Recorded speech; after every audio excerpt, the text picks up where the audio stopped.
What's up fellas? Here's a really basic edge control tip that you may or may not be doing.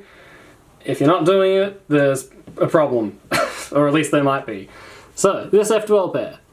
There's a lot of ways you can solve it. It's a very intuitive case. I'm doing this on red. If you can't follow on red, that's a you problem, not a me problem. But anyways, it's basically just like a flipped F12 pair. So a lot of people, you like take the pair out, you know, do something intuitive like that. It's one of those cases where when you learn intuitive F12, you're usually doing the right thing, just as long as you recognize that you can put the corner on top like this and not do, you know, some weird stuff like that. Now, when people get into algorithmic F12, they will often learn two solutions for this. One is where you put the corner here and you do sledgehammer followed by that insert, so corner and back like that. Or if you've got it from this angle, another really common solution that's good for this pair is like R prime U, sledge and then R, and that's another one that people like to do a lot. But it's also worth knowing how to do the intuitive solutions from all angles, and the reason for that is to do with just some very basic edge control. So here's an example. When you take this pair out, you can actually, if you're just doing a basic intuitive solution, which sometimes can be good, not always, those two solutions that I just showed before are king and what you should be using more often than not, but these are also good to sprinkle in as well. For example, if you want to flip this edge here, so we've got 3 oriented edges and 1 misoriented, you could do something like that, and then a basic insert to give yourself EO. Alternatively, if this edge is over here, you can now do this to take the pair out and also get all of your edges oriented. And there's a common theme here. So we're taking this pair out and we're also putting this flipped edge into the slot like that. And the same is true for the previous case where the edge flip was here. You're taking it out and then you're putting this flipped edge in the slot. And this is also applicable for the other angle. So if we have the flipped edge here, we would now take the pair out this way, do a U2 to put that flipped edge in, and then bring it down. And then last but not least, if we have the flipped edge here, you can just take it out like that. And that can be how you get your edge control done.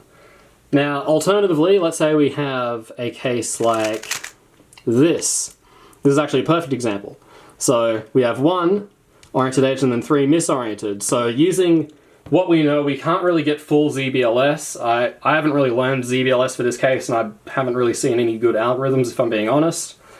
But what I'll see a lot of people do here is they'll just be like, oh, I'm gonna just, you know, do that, and like, oh crap, edge control time. Or maybe they don't even see that and they're just like, herp-a-derp, dot. Which I don't think dots are bad, but I think if you can easily avoid them, you should. Emphasis on easily. If you have to waste time doing it, and you know, by time I mean like you're actually doing something slower, then that's not great. But in my opinion, just being smart with how you solve the pair can really make the world of difference. Simply by doing something like that and then rotating, that's not bad. Or even that, or that, well that doesn't work because that inserts this edge. But I guess you could do that, but again that's using a U2, so you would want to use one of the quarter turn solutions because they're just a little bit nicer. And what you want to keep in mind primarily is that this is the case where you don't want to do sledge. Okay, if you have like this case, obviously you can do intuitive stuff to like have a safety net, but here doing the sledge would actually work, and it is probably faster. So the main thing to keep in mind is that you don't want to stray away from those really fast RUF gen solutions that don't require rotations, unless doing one of those solutions will give you a dot case, or it'll maybe prevent you from getting an all edges case. It just depends. Generally, I like to err on the side of just doing what's faster and not really worrying about the last layer, because generally speaking, if your LL algs are on point, the time difference between dot, 2 edge and 4 edge won't be that big. If you know ZBLL like me, or at least know a decent chunk of ZBLL like me, then oriented edges more often can make more sense. I'm wondering if there's anything else I should point out. Okay, so the last thing with these pairs is there are ways you can actually set them up to being free split pairs, and what I mean by that is you can do something like that, and now you have a split pair like this, or if you have like the corner here, you could do something like that.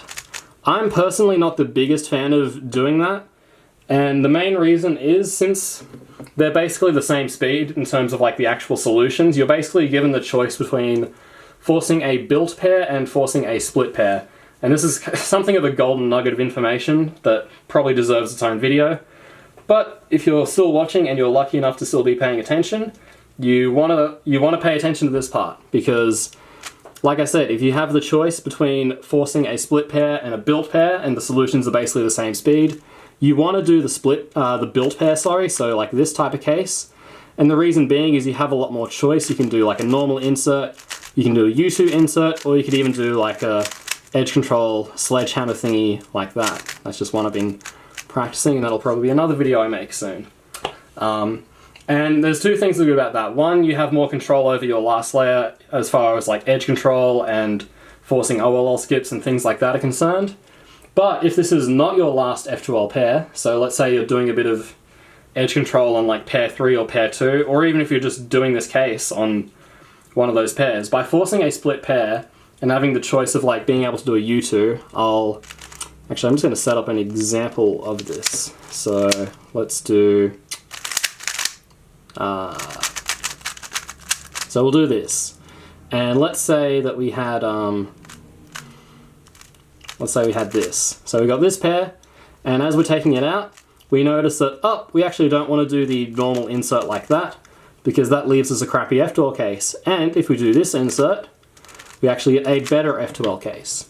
So that's a bit of a golden tidbit that you'll be glad you learned, because if you have two F2L pair solutions, both the same speed, one forces a split pair, the other forces a built pair, that is a pretty strong deciding factor in my opinion, having the built pair. Maybe if you're not as advanced as myself, it might not be a big difference, but even then, like, I think a lot of people will want to be able to take advantage of those basic like multi-slotting tricks, or like a bit of edge control, or just like OL control, just stuff like that. But that's it for this video. Thank you for watching, and I will see you in the next one.